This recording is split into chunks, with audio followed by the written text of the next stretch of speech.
Hey guys, it's Cherie. So this is our process speech that we have to give for week 4, I guess it is.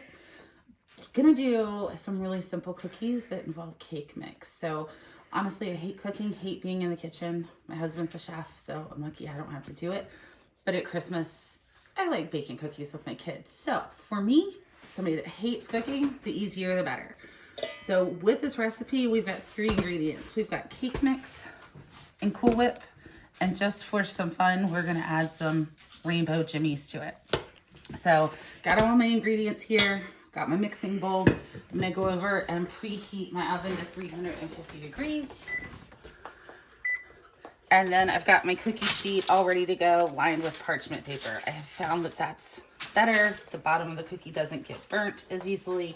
And to make the paper stick, I still go ahead and spray cooking spray on the sheet. So there we go. Let's get to mixing. So easy. Just gonna take 1 box of cake mix. My kids picked this one out. It's French vanilla, but you can do any flavor you want. At Christmas, we did, what did we do? We did lemon, we did red velvet. It was really cool. They turned out really nicely and they were really pretty for Christmas too. So I'm dumping all my cake mix into the bowl. And then got my generic Cool Whip. It's a 8-ounce package. Just gonna take that, dump that right in on top of my cake mix.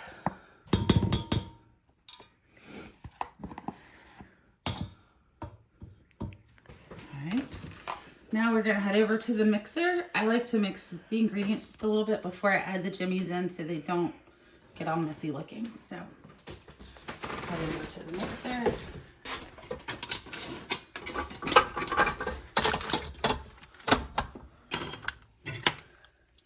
Got our attachment.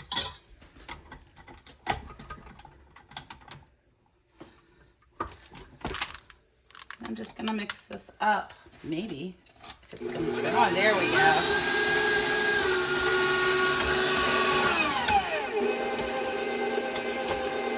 Had it on a high speed first, but we'll put it on a more medium speed right now.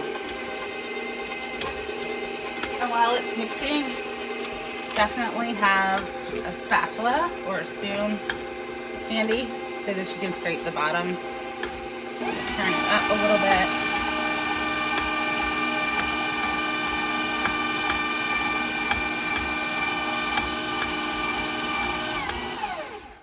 I'm gonna drop this. We're not fully combined yet, but what I want to do is just scrape the side of my bowl. Make sure I've got all that cake mix. Move that guy out of the way a little bit. All right, so kind of mix that up. I'm gonna bring the bowl back up and turn my mixer back on to a bit of a higher speed. This is the boring part. It takes a couple minutes, but what I love about this mixer is while it's mixing, I can go do something else if I want for a couple of minutes, which was nice at Christmas time when we were making a lot of different types of cookies.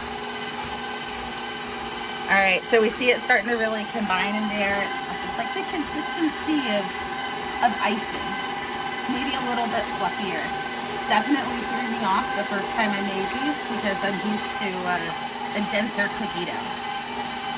But this is pretty cool. All right. I'm gonna just drop her down just a little bit. Turn the speed up really high and get all the extra stuff off of the beater. Probably not the cleanest thing to do because it will fling stuff across your kitchen, but that's okay.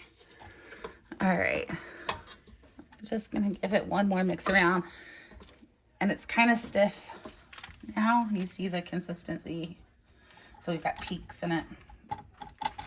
All right, I'm gonna give her one final mix and we'll add in some jimmies. So I've never added in jimmies to this recipe before, but I thought it would be something different. This recipe, what you can also do if you don't want to add sprinkles to it, you can actually take the little dough balls and roll them in powdered sugar before you drop them on your cookie sheet, so that when they bake, they form these cool little cracks and the powdered sugar falls into them. But we chose this time, since they're already white cookies, that the powdered sugar would just be a little meh. All right, I'm gonna add a little bit more.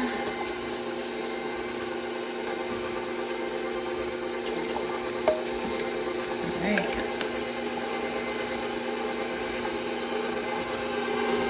I'm gonna mix it all up. Kind of looks like an ice cream sundae. Drop this down. I'm gonna give it one more swing.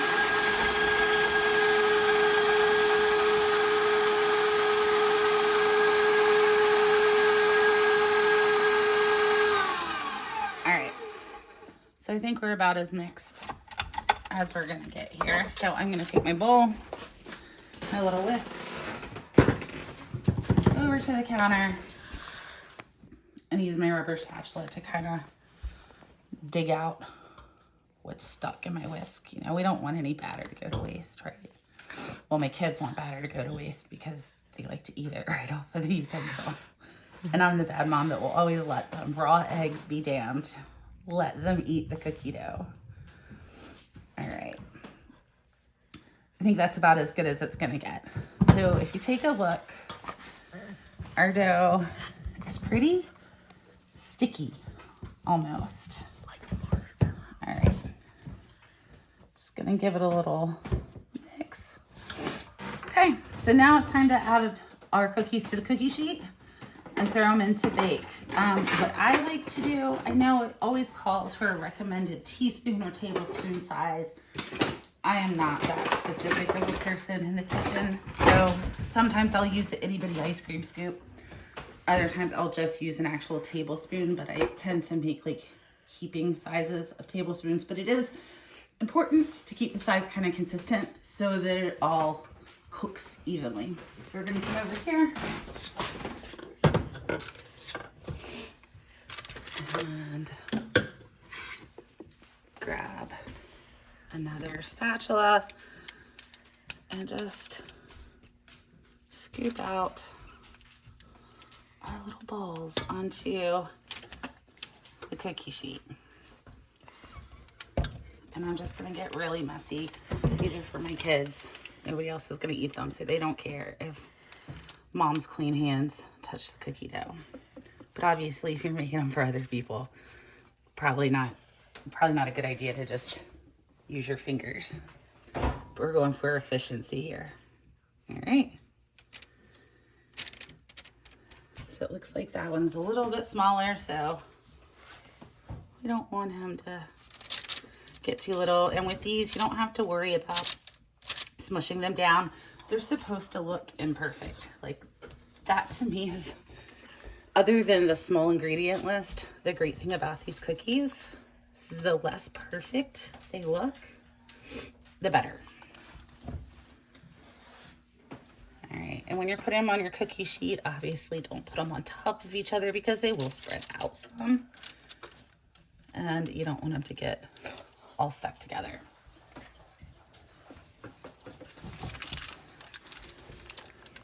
All right. So we have room for a couple more.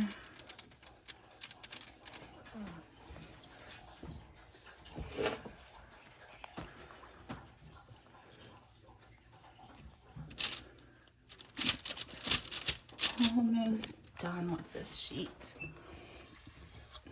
And my oven is only at 275 right now, but for the sake of time, we're gonna pretend that it's really at 350. And we're gonna take our full cookie sheet in just a minute, and we're gonna put her in the oven at 350 degrees. And I would say you bake these 8 to 10 minutes. Everybody's oven's different. Mine's electric, so it's not the most consistent. And I have my rack in the oven in the middle. All right, so there we are. Didn't do a really great job spacing everything out. My oven's at 300 now. I'm impatient and want to go ahead and put these in the oven. So in we go. Rack is in the middle. And we're gonna put them in. I'm gonna set a timer for, I don't know, we'll check them in 8 minutes and we'll come back and see if they're good. So we'll be back in a few.